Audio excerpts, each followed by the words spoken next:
নমস্কার বন্ধুরা। এর আগের এপিসোডে আমরা জেনেছিলাম the psychology of money, Morgan হাউসের লেখা এই বইটির ভূমিকা। এখন আমরা জানব অধ্যায় নং ১। এই পৃথিবীতে কেউই উন্মাদ নয়, সবাই বিভ্রান্ত। আর্থিক বিষয়ে আপনার ব্যক্তিগত অভিজ্ঞতা বিশ্বের অর্থনীতিতে নিরন্তর যা ঘটে চলেছে তার সঙ্গে 0.0001% মিলতে পারে, কিন্তু বিশ্বের অর্থনীতি এবং টাকা পয়সা নিয়ে মায়া মাদকতার খেলা কিভাবে চলে সেই বিষয়ে আপনি যেভাবে ভাবেন তার সঙ্গে হয়তো 80% মিলে। আপনাদের একটা সমস্যার কথা বলি, যেটি সম্পর্কে শেষ অবধি আপনারাই ভেবে দেখবেন। আপনার টাকা পয়সা দিয়ে আপনি কি করবেন সেটি কিন্তু একান্তই আপনার নিজের চিন্তার বিষয়। অন্যরা তাদের টাকা নিয়ে কি করবে তা নিয়ে ভাবার দরকার নেই। দেখবেন তাতে আপনার নিজেরই মন ফুরফুরে থাকবে আর নিজের ভালোই লাগবে। টাকা পয়সা নিয়ে অনেক মানুষই নানা রকম পাগলামো করেন, তার মানেই যে তারা সত্যিই পাগল তা মোটেই নয়। জীবনের কাছ থেকে যে ব্যক্তি যেমন শিক্ষা পেয়ে চলছেন সেইভাবেই তিনি তার রোজগার করা টাকা পয়সা জমান বা খরচ করেন। কি উপায়ে আপনি টাকা পয়সা সঞ্চয় বা খরচ করেন তা বহু কারণ নির্ভর হতে পারে। যেমন ধরুন, বিভিন্ন প্রজন্মের মানুষ কিভাবে মানুষ হয়েছেন, আলাদা আলাদা মা বাবার ছত্র ছায়ায় থেকে বড় হয়েছেন, যাদের আয়ের উৎস বিভিন্ন ছিল, আবার তাদের মূল্যবোধের পার্থক্য তো ছিলই।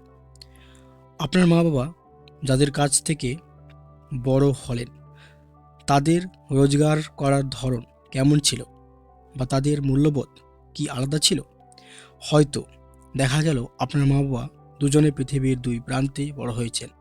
সে সময় দুই জায়গার অর্থনৈতিক অবস্থা দুই রকম ছিল, তাই তারা কী ধরনের চাকরি করেছেন, কিভাবে সেই চাকরি পেয়েছেন, কত টাকা রোজগার করেছেন, তাদের রোজগার করার পথে ভাগ্য কতটা সহায় ছিল, সব কিছুর প্রভাব আপনার উপর পড়ে। এই বিশ্ব অর্থনীতি ও টাকা পয়সাকে ঘিরে ঠিক কীভাবে প্রতি মুহূর্তে আবর্তিত হচ্ছে সেই বিষয় সম্পর্কে প্রত্যেকের অভিজ্ঞতা নিজস্ব ও অন্য। জীবনে অন্যকে দেখে কি শিখলেন তার থেকে আপনার নিজ সঞ্চিত আপন অভিজ্ঞতা সবসময় আপনার উপর অনেক বেশি প্রভাব ফেলে। সেজন্য প্রবাদই আছে, দেখে শেখা না হলে ঠেকে শেখা। তাই আমরা সবাই, আপনি, আমি, প্রত্যেকেই এক ধরনের মানুষ থেকে অন্য মানুষের দৃষ্টিভঙ্গির ভেদে অর্থ কিভাবে কাজ করে তা কি গোপনে নীরবে নাকি সে সদা সোচ্চার দণ্ডমুণ্ডের কর্তা হয়ে বসতে চায় নাকি চায় না, সে সম্পর্কে আমাদের নিজ নিজ দৃষ্টিভঙ্গি নিয়েই চলি, যা মানুষ থেকে মানুষে প্রতিনিয়তই পাল্টে যায়। আপনার কাছে যা পাগলামি মনে হয় আমার কাছে সেটি অত্যন্ত স্বাভাবিক বলে মনে হতেই পারে। যে মানুষ খুব দারিদ্র্যের মধ্যে বড় হয়েছেন তিনি জীবনে ঝুঁকি নিতে এবং পুরস্কার পেতে যেইভাবে ভাবতে পারেন, একজন ধনী ব্যাংকারের সন্তান হাজার চেষ্টা করলেও ঠিক তেমনটা চিন্তাতেই আনতে পারবেন না। মুদ্রাস্ফীতি যখন বিশ্ব কাঁপিয়ে দিচ্ছিল সেই পরিবেশে যে ব্যক্তি বেড়ে উঠেছিলেন তিনি এমন কোনো সত্য উপলব্ধি করেন যা কিনা স্থিতিশীল অর্থ মূল্যের পরিবেশে বড় হয়ে ওঠা আরেকজন ব্যক্তি কোনোদিনই উপলব্ধি করতে পারবেন না। তাদের অর্থনৈতিক দৃষ্টিভঙ্গি ও অভিজ্ঞতা সম্পূর্ণ আলাদা প্রকৃতির হওয়ার এটিই একমাত্র কারণ যে স্টক ব্রোকার অতিমন্দার সময় সব কিছু হারিয়ে নিঃস্ব ও অসহায় অবস্থার এক গলা জল সাঁতরে পার হওয়ার জন্য আকুপাকু করছিলেন। টাকা পয়সা সম্পর্কে তার অভিজ্ঞতা আর বহু যুগ আগে 1990-এর দশকের শেষের দিকের একজন কারিগরি ও প্রযুক্তি বিষয়ে অভিজ্ঞ কর্মীর অভিজ্ঞতা বা মানসিক অবস্থার মধ্যে আকাশ পাতাল তফাৎ। যে অস্ট্রেলিয়ান 30 বছর ধরে আর্থিক মন্দার প্রভাব দেখা তো দূরে থাক, হয়তো শব্দটাই শোনেননি। তার এমন কিছু অত্যন্ত ব্যক্তিগত অভিজ্ঞতা আছে যা কোনো মার্কিন দেশীয় অধিবাসীর কোনোদিন হয়নি। এইভাবে কি হয়েছে আর কি হয়নি পরের পর বলতে থাকলে তা চলতেই থাকবে। কারণ চিন্তা ভাবনার আর রোজকার অভিজ্ঞতার পার্থক্যের তালিকা যে অন্তহীন। আপনি অর্থনীতি সম্পর্কে এমন কিছু জানেন যা আমি জানি না। এর উল্টোও সমানভাবে সত্যি। আপনার ও আমার জীবনের পথ চলার সব কিছুই আলাদা। আমি যে বিশ্বাস, লক্ষ্য বা জীবনের অভিজ্ঞতার সঞ্চয় নিয়ে যে পথে চলি, আপনি সে পথ দিয়ে নাও যেতে পারেন। এর মানে এই নয় যে আমাদের মধ্যে একজন অন্যজনের চেয়ে অনেক বেশি বুদ্ধিমান, চটপটে, বা আমাদের দুজনের বড় হয়ে চটপটে, বা যে আপাতভাবে সফল ব্যক্তি তার জানা বোঝার বিকাশ আমার চেয়ে বেশি হয়েছে। এর কারণ আমাদের দুজনের বড় হয়ে ওঠার পরিস্থিতি আলাদা, আর সেই বড় হওয়ার পরিবেশ আর পরিস্থিতি আমাদের জীবনের ওপর আলাদা প্রভাব ফেলেছে। আর্থিক ও অর্থ সংক্রান্ত যে কোনো বিষয়ে আপনার ব্যক্তিগত অভিজ্ঞতা বিশ্বের অর্থনীতিতে নিরন্তর যা ঘটে চলেছে তার সঙ্গে 0.00001% মিলতে পারে। কিন্তু বিশ্বের অর্থনীতি এবং টাকা পয়সা নিয়ে মায়ামাদকতার খেলা কিভাবে চলে সেই বিষয়ে আপনি যেভাবে ভাবেন তার সঙ্গে হয়তো 80% মেলে। তাই বলি, ১. কিভাবে এবং কেন মুদ্রাস্ফীতি হওয়ার ঘটনা ঘটে। ২. কিভাবে আপনার টাকা পয়সা কোথায় রাখলে তা ফুলে ফেঁপে উঠবে। ৩. বিনিয়োগের ক্ষেত্রে কোন কোম্পানিকে কী কারণে অগ্রাধিকার দেওয়া হবে। অথবা ৪. হক কথার এক কথা, কতটা ঝুঁকি নেওয়ার বাস্তবসম্মত হবে, ইত্যাদি প্রভৃতি নানা বিষয়ে সমবুদ্ধি সম্পন্ন চটপটে ও বুদ্ধিমান ব্যক্তি বিশেষের মধ্যে তর্ক বিতর্ক চলতেই থাকে। ফ্রেডেরিক লুইস অ্যালেন 1930-এর দশকের আমেরিকা নামক তার লেখা বইয়ে লিখেছেন যে অতিমন্দা লক্ষ লক্ষ মার্কিন দেশীয়কে মানসিকভাবে তাদের বাকি জীবনের জন্য প্রস্তুত হতে শিখিয়েছে। কিন্তু এই সব অভিজ্ঞতার একটি পরিসীমা ছিল। এই অতিমন্দার 25 বছর পরে জন এফ কেনেডি যখন রাষ্ট্রপতি পদের জন্য প্রতিদ্বন্দ্বিতা করতে ব্যস্ত ছিলেন, সেই সময়ে একজন সাংবাদিক তাকে জিজ্ঞাসা করেছিলেন, অতিমন্দা নিয়ে তার কি সেরকম কোনো বিশেষ স্মৃতি আছে? তার উত্তরে তিনি বলেন, অতিমন্দা থেকে আমার কোনো ইতিবাচক শিক্ষা হয়নি। আমার পরিবার অন্তত বিত্তশালী ছিল। জীবনের সব রকম সুখ স্বাচ্ছন্দ্যে থেকে আমরা সত্যি বলতে কি কখনোই তেমন কোনো অভাবই বোধ করিনি। বরং অতিমন্দার সময় আমার পরিবারের আর্থিক অবস্থা আগের থেকে বহুগুণ ভালো হয়েছিল।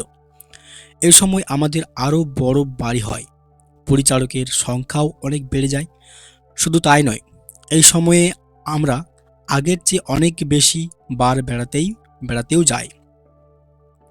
আমি শুধু এইসবের চেয়ে অন্যরকম যে ঘটনাটি লক্ষ্য করেছিলাম তা হলো আমার বাবা ওই সময় আমাদের বাগানের কাজের জন্য বেশ কয়েকজন অতিরিক্ত লোক নিয়েছিলেন, যাতে সেই মানুষগুলি দুবেলা খেয়ে পরে বেঁচে থাকতে পারেন, অতিমন্দার আগ্রাসন থেকে রক্ষা পান।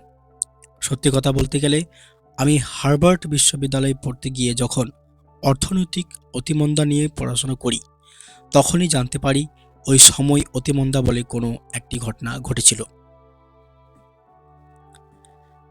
তাই 1960 সালের মার্কিন যুক্তরাষ্ট্রের নির্বাচনে অর্থনৈতিক বিষয়ে শিক্ষা থাকা বা আর্থিক যে কোনো ঘটনার সম্পর্কে জ্ঞান থাকাটা নির্বাচনে দাঁড়ানোর জন্য প্রার্থীর প্রধান প্রয়োজনীয়তা বলে গণ্য করা হয়েছিল।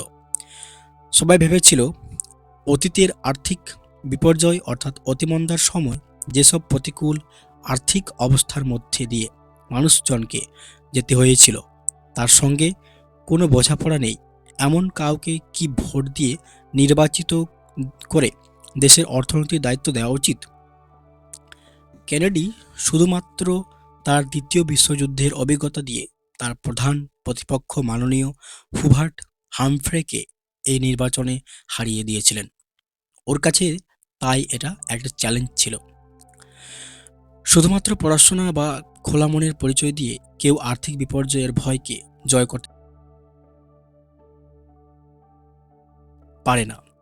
তার কারণ তার জন্য লাগে প্রতাপ আর সাহস। অতিমন্দার সময় সবকিছু হারিয়ে নিঃস্ব হয়ে পথে বসার গল্প কেমন ছিল তা আমি বই পড়ে জেনেছি। তাই যেসব মানুষ স্বাভাবিক অর্থে এর মধ্য দিয়ে গেছেন তাদের মানসিক কষ্ট আমার মতো একজন মানুষের পক্ষে অনুভব করতে পারা কঠিন। আমার মনে অতিমন্দার কষ্টের ছোঁয়া বা কোনো মানসিক ছাপই পড়তে পারে না। আবার ঠিক একইভাবে যেসব মানুষজন ওই রকম নিদারুণ আর্থিক কষ্ট পেয়েছেন তারা কখনোই বোঝেন না যে কেন আমার মতো একজন মানুষের স্টক মার্কেটের বৃহৎ মালিকানা থাকা সত্ত্বেও আমি আত্মতুষ্টির অভাব বোধ করি, কষ্ট পাই। এর মূল কারণ হলো এর মূল কারণ হলো আমরা সবাই আসলে যে যার মতো করে নিজেদের দৃষ্টিভঙ্গি দিয়ে আমাদের চারপাশে ঘুরে চলা বিশ্বের রকম সকম দেখতে অভ্যস্ত হয়ে গেছি। স্টক মার্কেট যখন পড়তে থাকে তখন স্প্রেডশিট খুব সহজেই চটপট বড়সড় তথা বড় বড় স্টক মার্কেটের ঐতিহাসিক ফ্রিকোয়েন্সি মডেল তৈরি করে ফেলে। কিন্তু তাই বলে বাড়িতে ফেরার সময় নিজের বাড়িতে ফেরার আনন্দে আপনার মনে যে সুখানুভূতি উচ্ছ্বাস উছলে ওঠে, অথবা ধরা যাক আপনার সন্তানের দিকে চেয়ে আপনি হয়তো নিজের এমন কোনো ভুলের কথা ভাবছেন যা তাদের গোটা জীবনকে তছনছ করে দিতে পারে। এই ধরনের জটিল সব ভাবনাচিন্তার মডেল কিন্তু স্প্রেডশিট কিছুতেই তৈরি করে উঠতে পারে না। প্রাণ মন দিয়ে ইতিহাস পড়লে আপনার মনে ধারণা জন্মাতে পারে যেন যা সব লেখা আছে তার অনেকটাই আপনি বেশ বুঝতে পারছেন। কিন্তু আসল কথা হলো যতক্ষণ আপনি নিজে সেই পরিস্থিতির মধ্যে দিয়ে না যাচ্ছেন বা ব্যক্তিগতভাবে এর ফলাফল অনুভব না করছেন ততক্ষণ আপনি এই বিষয়ে যতই পড়াশোনা করুন না কেন সম্যকভাবে আপনার কাছে বিষয়টি কিন্তু অধরাই থেকে যাবে। ফলত নিজের স্বভাবের আমাদের সকলেরই ধারণা যে দুনিয়াটা কিভাবে চলছে তা আমাদের বেশ জানা আছে। কিন্তু সত্যি কথাটা হলো যে আমরা এই বিপুল বিশ্বের খুব সামান্য অথচ চকমকে রূপলি অংশটুকুর অভিজ্ঞতায় লাভ করে থাকি। বিনিয়োগকারী হিসেবে মাইকেল বাটনিক সাহেব বলেন, অভিজ্ঞতায় আমাদের অনেক কিছু শিখিয়ে দেয়। বহুলাংশে আমরা না বুঝেই শিখে ফেলি। সত্যি বলতে কি আমরা সকলেই কোনো না কোনোভাবে এই আদন্ত সত্য উক্তিটির দ্বারা একরকম নিগৃহীতও বটে। 2006 সালে national bureau of economic research এর দুই ইকোনমিস্ট উলরিক ম্যালম্যান্ডিয়র এবং স্টেফান নেগেল কনজিউমার ফিন্যান্সের বিগত 50 বছরের সার্ভে ঘেঁটে একটি রিপোর্ট প্রকাশ করেন। রিপোর্টে মার্কিন দেশীয়রা তাদের টাকা পয়সা দিয়ে কি করেন তার বিশদ বিবরণ ছিল। তাত্ত্বিকভাবে দেখতে গেলে লোকেদের বিনিয়োগের সিদ্ধান্ত তাদের লক্ষ্য অথবা উদ্দেশ্য এবং তাদের সামনে থাকা বিনিয়োগের বিভিন্ন বিকল্পগুলির উপর নির্ভর করা উচিত। কিন্তু দেখা গেছে প্রকৃত সময়ে লোকেরা তা মোটেই করেন না। অর্থনীতিবিদরা লক্ষ্য করেছেন যে লোকেদের সারা জীবনের বিনিয়োগের সিদ্ধান্ত একান্তভাবেই সমসাময়িক বিনিয়োগকারীদের অভিজ্ঞতার উপর নির্ভর করে। বিশেষত তাদের বড় হয়ে ওঠার সময়কার অভিজ্ঞতা তাদের কাছে অনেক বেশি গুরুত্বপূর্ণ হয়ে ওঠে। ঘটনাচক্রে যারা মূল্যস্ফীতি কম থাকার সময় বড় হয়েছেন তাদের তুলনায় আপনি মুদ্রাস্ফীতি বেশি হওয়ার সময় বড় হয়ে থাকলে পরবর্তী জীবনে নানা ধরনের বন্ডে আপনি অনেক কম টাকা পয়সা বিনিয়োগ করবেন। আবার আপনার বেড়ে ওঠার সময় যদি স্টক মার্কেট শক্তিশালী অবস্থায় থেকে থাকে সেক্ষেত্রে দুর্বল স্টক মার্কেটে বড় হওয়া মানুষজনের থেকে আপনি স্টক মার্কেটেই বেশি টাকা পয়সা লগ্নি করতে চাইবেন। অর্থনীতিবিদরা বলছেন, আমরা দেখেছি যে একজন বিনিয়োগকর্তার ঝুঁকি নেওয়ার ক্ষমতা বা ইচ্ছা সম্পূর্ণভাবেই সেই ব্যক্তি কেমন পরিস্থিতির মধ্যে দিয়ে কিভাবে বড় হয়ে উঠেছেন তার ওপরে নির্ভর করে। এই ক্ষেত্রে তিনি কতটা বুদ্ধিমান, তার শিক্ষা দীক্ষা অথবা তার পরিশীলিত মেজাজ কিছুই প্রভাব ফেলতে পারে না। নিছক ভাগ্য বলে তিনি কবে বা কোথায় এবং সার্বিকভাবে কী রকম অর্থনৈতিক পরিবেশে জন্মেছেন সেটাই তাকে বিনিয়োগ করার ঝুঁকি নিতে বা না নিতে সাহস যোগায়। ফিনান্সিয়াল টাইমস 2019 সালে বিখ্যাত বন্ড ম্যানেজার বিল গ্রসের ইন্টারভিউ নেয়।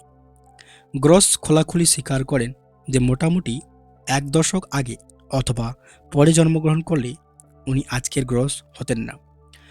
প্রতিবেদনটিতে আরও বলা হয়, গ্রসের কর্মজীবন সুদের হারের একটি প্রজন্মগত পতনের সাথে প্রায় পুরোপুরি মিলে গিয়েছিল, যার ফলে অনুকূল অবস্থায় বন্ডের মূল্য প্রত্যাশার চেয়েও দ্রুত বাড়ছিল। এই ধরনের ঘটনা শুধুমাত্র যে আপনার সামনে আসা সুযোগগুলিকে প্রভাবিত করে তাই নয়, সেই ঘটনাগুলি আপনার সামনে ঘটতে থাকলে সেগুলি সম্পর্কে আপনি কী ভাবেন তাও প্রভাবিত করে। সময় যখন আপনার পক্ষে থাকে তখন যেন সব সুযোগ আপনা থেকেই আপনার সামনে এসে ধরা দেয়। আবার সামনে আসা সুবিধাজনক পরিস্থিতিগুলির বিষয়ে আপনার ভাবনা চিন্তা বেশ অন্যরকম হয়ে ওঠে। এক কথায় বলতে গেলে গ্রসের ক্ষেত্রে বন্ডগুলি যেন সম্পদ উৎপন্ন করার যন্ত্র হয়ে ওঠে। অপরদিকে উচ্চ মুদ্রাস্ফীতিজনিত সমস্যার মধ্যে বেড়ে ওঠা গ্রসের পিতার প্রজন্মের লোকেদের কাছে বন্ডই ছিল ধনসম্পদ বশীকরণের যন্ত্রবিশেষ। আপনার দৃষ্টিভঙ্গিতে টাকা পয়সা নিয়ে নাড়াচাড়া করেন এবং এই সম্পর্কে যথেষ্ট অভিজ্ঞতা রয়েছে এমন লোকেদের দেখতে একই রকম লাগতে পারে, কিন্তু তাদের সবার কাজ করা এবং ভাবনা চিন্তার মধ্যে যথেষ্ট পার্থক্য রয়েছে। স্টকের কথায় আসি। ধরা যাক আপনার জন্ম 1970 সালে হয়েছিল, তাহলে সেই সময়ে S&P 500 প্রায় 10 গুণ বেড়েছে। আপনার কৈশোর ও আরেকটু বেশি বয়স অবধি সময়ের হিসাব ধরলেও মুদ্রাস্ফীতির জন্য সামঞ্জস্য রেখে এটি একটি দুর্দান্ত ফেরত লাভ। 1950 সালে যারা জন্মেছেন তাদের বেড়ে ওঠার দিনগুলিতে বাজার আক্ষরিকভাবে দীর্ঘদিন ধরে এক জায়গাতেই দাঁড়িয়েছিল। মুদ্রাস্ফীতির এতটুকু প্রভাব পড়েনি, কেবল জন্মসালে কয়েকটা বছরের পার্থক্য থাকায় এই দুই প্রজন্মের লোকেদের মধ্যে স্টক মার্কেট কিভাবে চলে তা নিয়ে সম্পূর্ণ ভিন্ন দৃষ্টিভঙ্গি তৈরি হয়েছিল। বা মুদ্রাস্ফীতি। এবার মুদ্রাস্ফীতির কথায় আসি। যদি আপনি 1960-এর আমেরিকায় জন্মাতেন, আপনার কৈশোর বা আরেকটু বেশি বয়সে যখন আপনি সদ্য তরুণ, যে কোনো ঘটনা ঘটলেই তা মনে ছাপ ফেলে যাওয়ার সেই দিনগুলিতে যখন আপনি সবেই বুঝছেন অর্থনীতি কিভাবে কাজ করে, সেই সময় আপনি দেখলেন স্টকের দাম 3 গুণের বেশি বৃদ্ধি পেল। স্বভাবতই এই পরিমাণ অনেকটাই বেশি। মনে রাখবেন, সেই অনুপাতে গ্যাস লাইনে গ্যাস সরবরাহের দাম এবং চাকুরি ক্ষেত্রে মাইনের অঙ্ক কিন্তু এর চাইতে ঢের কম ছিল। কিন্তু আপনি যদি 1990 সালে জন্মগ্রহণ করতেন, তাহলে আবার মুদ্রাস্ফীতি আপনার গোটা জীবনে এতটাই কম ছিল যে এই ঘটনাগুলি সম্ভবত আপনার মনে তেমনভাবে রেখাপাত করতে পারত না। 2009 সালের নভেম্বর মাসে আমেরিকায় দেশব্যাপী বেকারত্বের হার ছিল প্রায় 10%। তবে হাই স্কুল ডিপ্লোমা ছিল না এমন 16 থেকে 19 বছর বয়সী আফ্রিকান মার্কিন দেশীয় পুরুষদের ক্ষেত্রে বেকারত্বের হার ছিল 49%। আবার কলেজ পাশের ডিগ্রিওয়ালা 45 বছরের বেশি বয়সী ককেশীয় মহিলাদের ক্ষেত্রে তখন বেকারত্বের হার ছিল 4%। দ্বিতীয় বিশ্বযুদ্ধের সময় জার্মানি এবং জাপানের স্থানীয় স্টক মার্কেটগুলি নিশ্চিহ্ন হয়ে যায়। গোটা অঞ্চল বোমার আঘাতে বিধ্বস্ত হয়ে পড়ে। যুদ্ধ শেষ হলে জার্মান খামারগুলি শুধুমাত্র দেশের নাগরিকদের প্রয়োজন মেটাতে প্রতিদিন 1000 কিলোরে সরবরাহ করার মতন খাদ্য উৎপাদন করতে পেরেছিল। অন্যদিকে মার্কিন যুক্তরাষ্ট্রে স্টক মার্কেট 1941 সালের শেষের দিকে থেকে 1945 সাল পর্যন্ত দ্বিগুণেরও বেশি বেড়েছে। সেই একই সময় তাদের অর্থনৈতিক অবস্থা ছিল সবচাইতে মজবুত। প্রায় 2 শতক পর্যন্ত অর্থনীতিতে এরকম স্থিতিশীল অবস্থা চলতে থাকে। এই দুই গোষ্ঠীর সদস্যরা তাদের বাকি জীবন মুদ্রাস্ফীতি, স্টক মার্কেট, বেকারত্ব বা সাধারণভাবে টাকা পয়সা আয় বা খরচ করার সম্পর্কে একইভাবে চিন্তা করবেন। এরকম ভাবনা কারোর স্বপ্নেও আশা করা উচিত নয়। যে কোনো রকম আর্থিক তথ্য নিয়ে ভাবনা চিন্তা বা তার প্রতিক্রিয়া এই দুই গোষ্ঠীর ওপর সম্পূর্ণ আলাদা হওয়াটাই স্বাভাবিক। কারোর পক্ষেই অনুমান করা উচিত নয় যে তারা একই রকম পররচনাতে প্রভাবিত হতে পারেন। পরামর্শ বা উপদেশের একই উৎসে তারা বিশ্বাস করবেন এমনটিও আশা করা উচিত নয়। অর্থনীতির জগতে কি হবে, কোনটা ঠিক, কোনটা বেঠিক, কী বা হতে চলেছে, সেরা পথটাই বা কোনটা, এ নিয়ে এই দুই সময়কার দুই গোষ্ঠীর মানুষ একমত হবেন এইটা ভাবাও ঠিক নয়। ওদের বড় হয়ে ওঠার জগৎটাই ছিল আলাদা। ফলে টাকা পয়সা নিয়ে তাদের দৃষ্টিভঙ্গি কিছুতেই এক হবে না। তাই এক দলের কাছে যে বিষয়টা প্রবল আপত্তিকর, অন্য দলের কাছে সেই পরামর্শই সঠিক হবে। এতে আর আশ্চর্যের কি আছে? বছর কয়েক আগে দ্য নিউ ইয়র্ক টাইমসে ফক্সকন নামে একটি বিশাল তাইওয়ানিজ ইলেকট্রনিক্স জিনিসপত্র প্রস্তুতকারকের কাজকর্ম করার পরিস্থিতি ও শর্তাবলী নিয়ে খবর প্রকাশিত হয়েছিল। এক কথায় সেগুলি ছিল নির্মম, নৃশংস এবং ভয়াবহ। স্বাভাবিকভাবেই পাঠকেরা এই খবর পড়ে বিপর্যস্ত বোধ করলেন। কিন্তু এই প্রতিবেদনের উত্তরে একটি অদ্ভুত প্রতিক্রিয়া এলো।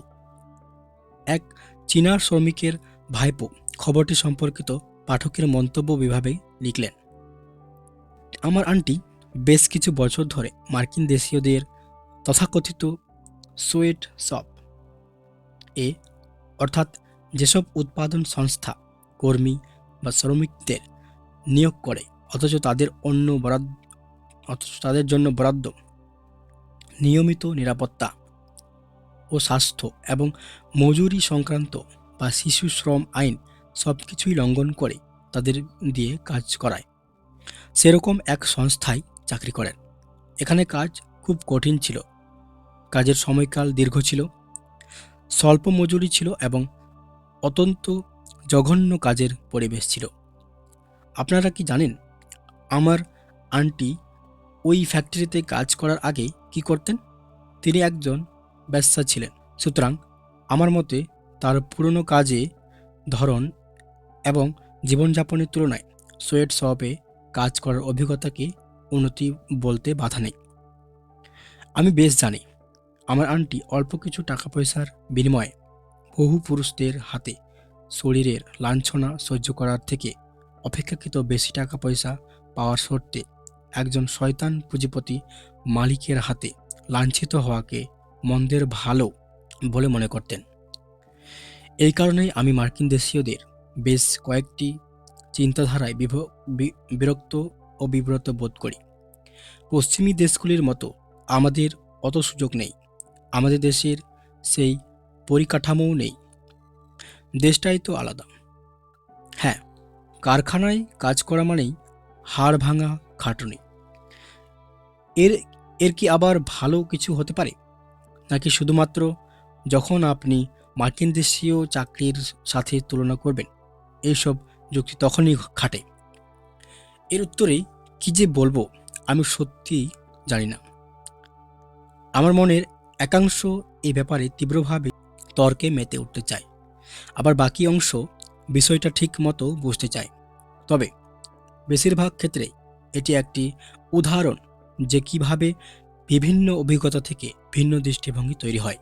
কোনো বিষয়কে আমরা সাধারণত সাদা বা কালো অথবা ভালো বা খারাপ বলে ধরে নিই। আসলে ভিন্ন পরিপ্রেক্ষিতে একই ঘটনা নানা রকমের দৃষ্টিভঙ্গি নিয়ে আমাদের চোখের সামনে হাজির হয়। এই ঘটনাটি আমাদের কাছে তাদেরই প্রকৃষ্ট উদাহরণ। মানুষ সাধারণত টাকা পয়সা বিনিয়োগ করার সময় সেই মুহূর্তে তাদের কাছে থাকা তথ্য যাচাই করে নেন এরপরেই নিজেদের ধারণা দিয়ে গড়ে তোলা ইউনিক মডেলে সেটিকে ফেলে কোনো সিদ্ধান্ত উপনীত হয়ে থাকেন।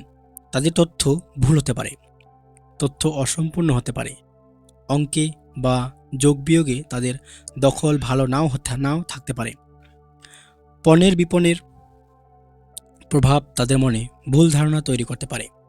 তারা ঠিক কী করছে সে ব্যাপারেও তাদের হয়তো কোনো ধারণাই নেই। নিঃসন্দেহে তারা নিজেদের কর্মের পরিণতি সম্পর্কে ওয়াকিবহাল নয়।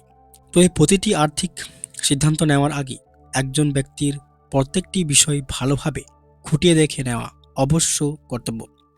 তারা কি করছে এবং কেন করছে সে সম্পর্কে তারা নিজেদের মনে একটা কাহিনী বানিয়ে নেয়। তাদের একান্ত ব্যক্তিগত অভিজ্ঞতায় তাদের এই কাহিনী বানাতে সাহায্য করে। একটা সহজ উদাহরণ নিয়ে দেখি। লটারির টিকিট কেনা। মার্কিন দেশীয়রা সিনেমা, গান বাজনা, খেলাধুলো, ভিডিও গেম আর বই এই সব মিলিয়ে মোট যত না খরচ করেন তার থেকে বেশি টাকা পয়সা দিয়ে লটারির টিকিট কেনেন। আর কারা তা কেনেন? বেশিরভাগই গরিব লোকেরা। মার্কিন যুক্তরাষ্ট্রে সর্বনিম্ন আয়ের পরিবার লোটে টিকিটে বছর গড়ে $412 খরচ করেন, যা কিনা সে দেশের সর্বোচ্চ আয় করা গোষ্ঠীর লোটোর খাতে খরচের 4 গুণ। 40% মার্কিন দেশীয় আপৎকালীন সমস্যায় টাকা পয়সার দরকার হলে $400 একবারে জোগাড় করে উঠতে পারেন না। দেখা গেছে যে $412 দিয়ে লটারি টিকিট কিনছেন তারাই মোটামুটি সেই দলে পড়েন যারা বলছেন যে বিপদে পড়লে তাদের হাতের কাছে $400 মজুদ থাকে না। তার মানে এইটাই দাঁড়ালো, এই গোষ্ঠী তাদের জীবনের আয়ের যে অংশ নিজেদের বিপদের সময়ের জন্য জমানো দরকার সেই পরিমাণ টাকা পয়সা এমন জায়গায় বিনিয়োগ করেন যেখানে টাকা পয়সা বাড়তে থাকা তো দূরের কথা, তা ফিরে পাওয়ার সম্ভাবনাও 10 লক্ষ ভাগের 1 ভাগ মাত্র। এটি আমার কাছে নেহাত পাগলামো বলে মনে হয়। সম্ভবত আপনারও সেই রকমটাই মনে হচ্ছে। আমি কিন্তু নিম্ন উপার্জনক্ষমদের দলে পড়ি না, সম্ভবত আপনিও তাই। সুতরাং আমাদের পক্ষে ওই সকল লটারি টিকিট ক্রেতার অবচেতনে গেড়ে বসা যুক্তি বোঝা কঠিন। তবে হয়তো খানিকটা সহৃদয়ভাবে ভাবলে আপনি এই স্বল্প আয় করা লটারি টিকিট ক্রেতাদের যে মানসিকতা কল্পনা করতে পারবেন তা খানিকটা এরকম। আমাদের মাহিনা মাস গেলেই ফুরিয়ে যায়, আর সঞ্চয় করা আমাদের সাধ্যের অতীত। মাসে মাসে মজুরি বাড়ার সম্ভাবনাও নেই বললেই চলে। ছুটিতে বেড়াতে যাওয়া, নতুন গাড়ি কেনা, স্বাস্থ্য করানো বা ভালো পাড়ায় বাড়ি কেনা সবই আমাদের সামর্থ্যের চৌকোঠের বাইরে থেকে যায়। ধার কর্জে গলা পর্যন্ত না ডুবে আমাদের সন্তানদের কলেজে ভর্তিই করতে পারি না। আর্থিক বিষয় সম্পর্কিত বই পড়া মানুষজন যারা, আপনাদের কাছে এই সমস্ত কিছুর সংস্থান হয় আগে থেকেই আছে বা এগুলি পাওয়ার যথাযথ সম্ভাবনা আছে, আমাদের তা নেই। তাই লটারি টিকিট কেনা আমাদের জীবনের একমাত্র কাজ। যখন আমরাও টিকিটটি হাতে নিয়েই স্বপ্ন দেখতে শুরু করতে পারি। আপনাদের কাছে যা আছে বা আপনারা যে সচ্ছল জীবনযাপন করেন সেই সব ধরাছোঁয়ার বাইরের জীবন ধারণের কথা একবার হলেও আমরা সেই টিকিটটি হাতে নিয়েই ভাবতে পারি। আমরা আসলে স্বপ্নের দাম দিই, এই কথাটি আপনারা হয়তো বুঝবেন না, কেননা আমাদের স্বপ্নটিই তো আপনাদের বাস্তব জগৎ, যাতে আপনার বাস। তাই আমরা আপনাদের থেকে অনেক বেশি টাকার লটারির টিকিট কিনে থাকি। আপনাদের এই যুক্তি মানার কোনোই বাধ্যবাধকতা নেই। সর্বশান্ত হলেও লোটোর টিকিট কেনা নেহাতি বাজে ধারণা তথা অপচয়। কিন্তু আমি খানিকটা হলেও বুঝতে পারি কেন লোটোর টিকিট গরিব লোকেরা এত বেশি কেনেন। তাই এই ধারণার অবতারণা। আপনি যা করছেন তা পাগলামো মনে হলেও আমি বুঝি আপনি কেন তা করছেন। অনেকের ক্ষেত্রেই এই গোষ্ঠীর মানুষদের বিভিন্ন আর্থিক সিদ্ধান্ত নেওয়ার কারণগুলির মূল থেকে বিশ্লেষণ করতে সাহায্য করে। খুব কম বিনিয়োগকারী কেবল স্প্রেডশিটের ওপর নির্ভর করে আর্থিক সিদ্ধান্ত নেন। অধিকাংশই হয় ডাইনিং টেবিলে অথবা কোম্পানির মিটিং রুমে বসে এই সিদ্ধান্ত নিয়ে থাকেন। এগুলি এমন জায়গা যেখানে আপনার ব্যক্তিগত জীবনের অভিজ্ঞতা, বিশ্বের ব্যাপার-স্যাপার সম্পর্কিত আপনার নিজস্ব অন্য দৃষ্টিভঙ্গি, অহংবোধ, গর্ব, বিপণন এবং নানা অদ্ভুত পররচনাগুলি মিলেমিশে গিয়ে এমন আখ্যান তৈরি করে যা আপনার বিনিয়োগের মানসিকতার সহায়ক হয়। আরেকটি গুরুত্বপূর্ণ বিষয় যেটি আমাদের টাকা পয়সার ব্যাপারে সিদ্ধান্ত নেওয়া এত কঠিন কেন, আর কেনই বা তার এত অপব্যবহার, এটা বুঝতে সাহায্য করবে তা হলো বিষয়বস্তুর আধুনিকতা। মুদ্রার প্রচলন বহুকাল ধরেই আছে। বলা হয় বর্তমান তুরস্কের অংশ লিডিয়ার রাজা আলায়ার্টস 600 খ্রিস্টপূর্বাব্দে পৃথিবীতে সর্বপ্রথম সরকারি মুদ্রার প্রচলন করেন। কিন্তু টাকা পয়সার বিষয়ে সিদ্ধান্তের আধুনিক ভিত্তি যা হলো মূলত সঞ্চয় এবং বিনিয়োগ, যে ভাবনাগুলির ওপর ভিত্তি করে দাঁড়িয়ে আছে, সময়ের পরিপ্রেক্ষিতে সেই ভাবনাগুলিকে একেবারেই নবীন, প্রায় নাবালক স্তরীয় বলে ধরা যেতে পারে। কাজ থেকে অবসর নেওয়ার কথাই ধরা যাক। 2018 সালের শেষে মার্কিন যুক্তরাষ্ট্রে অবসর গ্রহণের অ্যাকাউন্টে ছিল $27 ট্রিলিয়ন। এই বিপুল অঙ্কের অর্থই হয়ে ওঠে বিনিয়োগকারীর সঞ্চয় এবং বিনিয়োগের সিদ্ধান্তের প্রধান চালিকাশক্তি। তবে কেউ অবসর গ্রহণের অধিকারী হবেন, এই সম্পূর্ণ ধারণাটি সর্বাধিক 2 প্রজন্মের পুরনো। দ্বিতীয় বিশ্বযুদ্ধের আগে বেশিরভাগ মার্কিন দেশীয়রা তাদের মৃত্যুর আগের দিন পর্যন্ত কাজ করতেন। এটাই ছিল প্রত্যাশিত এবং বাস্তবোচিত। 1940-এর দশক অবধি মোট শ্রমশক্তিতে 65 বছর বা তার বেশি বয়সী পুরুষদের যোগদানের হার 50% ঊর্ধ্বে ছিল। এই পরিস্থিতির পরিবর্তন আনাই সামাজিক নিরাপত্তার মূল উদ্দেশ্য ছিল। প্রথম দিকে এর উপকারিতা তেমন বোঝা যাচ্ছিল না। অবশ্যই তা যথাযথভাবে পেনশন পাওয়ার মতো কোনো সুবিধার ধারে কাছেও ছিল না। 1940-এর যেদিন ইডা মে ফুলার প্রথম সোশ্যাল সিকিউরিটি চেক হাতে পেয়ে তার নগদে ভাঙান, সেদিন তাতে বসানো অঙ্কের পরিমাণ ছিল $22.54, অথবা মুদ্রাস্ফীতির সঙ্গে সামঞ্জস্য রেখে হিসাব করা $416। 1980-এর দশকে এসে অবসরপ্রাপ্তদের জন্য সামাজিক নিরাপত্তা চেকের গড় পরিমাণ মুদ্রাস্ফীতির সাথে সামঞ্জস্য রেখে $1000 ছাড়িয়ে গেল। 1960-এর দশকের শেষে সেন্সাস ব্যুরো 65 বছরের বেশি বয়সী মার্কিন দেশীয়দের মধ্যে 1/4-এরও বেশি সংখ্যক বৃদ্ধদের দরিদ্র বলে চিহ্নিত বা শ্রেণীবদ্ধ করে। তখনকার দিনে বাজার চলতি একটি ধারণা ছিল সবারই ব্যক্তিগত পেনশন আছে। বলাই বাহুল্য এই উক্তি অতিরঞ্জিত। The employee benefit research institute যে স্পষ্ট ধারণা পাওয়া গেল তাতে দেখা গেল 1975 সালে 65 বছর বা তার বেশি বয়সীদের মধ্যে মাত্র 1/4 মানুষ পেনশনভোগী ছিলেন। এই ভাগ্যবান সংখ্যালঘুদের মধ্যে পরিবারের আয়ের মাত্র 15% পেনশন থেকে এসেছে। নিউ ইয়র্ক টাইমসে 1955 সালে সাধারণ মানুষের ক্রমবর্ধমান বাসনা অথচ তা পূরণ না হওয়া নিয়ে লিখেছিল। প্রাচীন একটি প্রবাদকে ঘুরিয়ে বলা যায়, সকলেই অবসর গ্রহণের কথা বলেন, কিন্তু স্পষ্টতই তা প্রয়োগ করার সময় খুব কম লোকেই এগিয়ে এসে কোনো পদক্ষেপ করে থাকেন। 1980-এর দশকের আগে পর্যন্ত এক প্রকার সম্মানজনক অবসর জীবন যে সবার প্রাপ্য এবং গেলে নিজস্ব অর্থ সঞ্চয়, সম্মানজনক অবসর নিতে গেলে নিজস্ব অর্থ সঞ্চয় এবং বিনিয়োগ করা প্রত্যাশিত হয়ে উঠল। এই ধারণাটি যে কতটা নতুন আমি সেটি পুনরাবৃত্তি করছি। 401 পরিকল্পনা। হাজার হাজার মার্কিন দেশীয়বাসীর জন্য অবসর পরিকল্পনার একটি গুরুত্বপূর্ণ উপাদান হল সামাজিক নিরাপত্তা, যা প্রায়ই তাদের অবসর নেওয়ার পরের অর্থ সংস্থানের জন্য করা অর্থ সঞ্চয় সম্পর্কিত কৌশলের মেরুদণ্ড হিসাবে কাজ করে।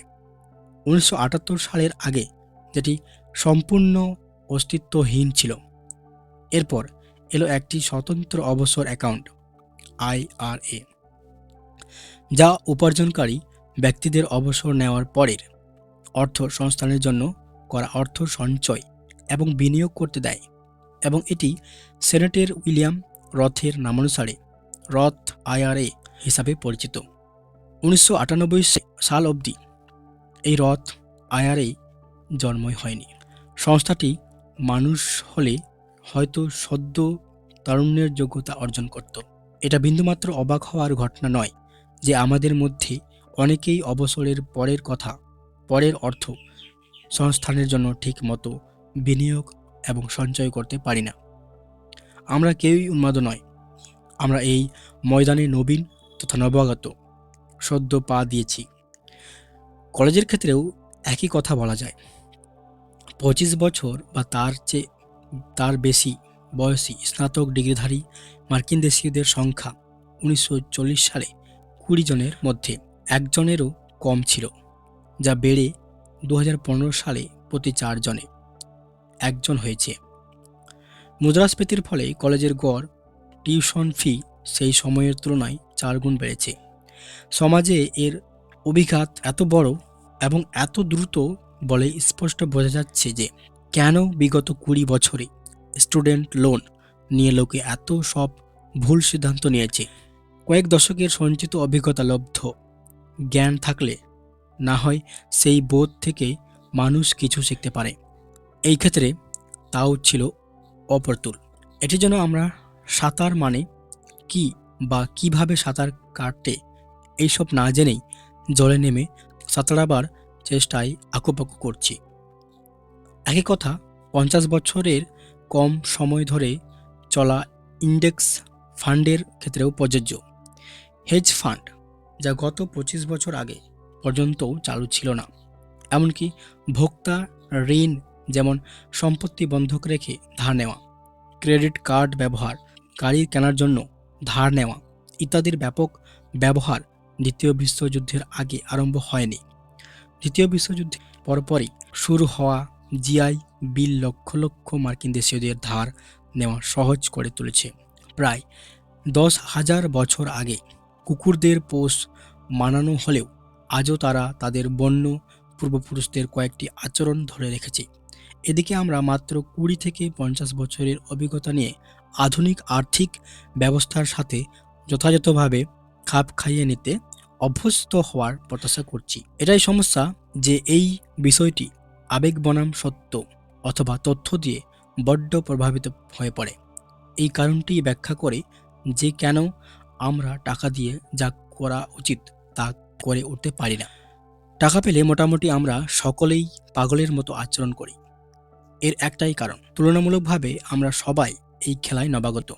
আপনার কাছে আমার আচরণ অদ্ভুত বা পাগলাটে ঠেকলেও আমার নিজের কাছে তা যথেষ্ট যুক্তিপূর্ণ মনে হতেই পারে। আমরা কেউই উন্মাদ নয়। আমরা সবাই আমাদের নিজস্ব অন্য অভিজ্ঞতাকে সম্বল করে সেই মুহূর্তে যা ঠিক মনে করি তেমনইভাবেই অর্থনৈতিক সিদ্ধান্ত নিয়ে থাকি।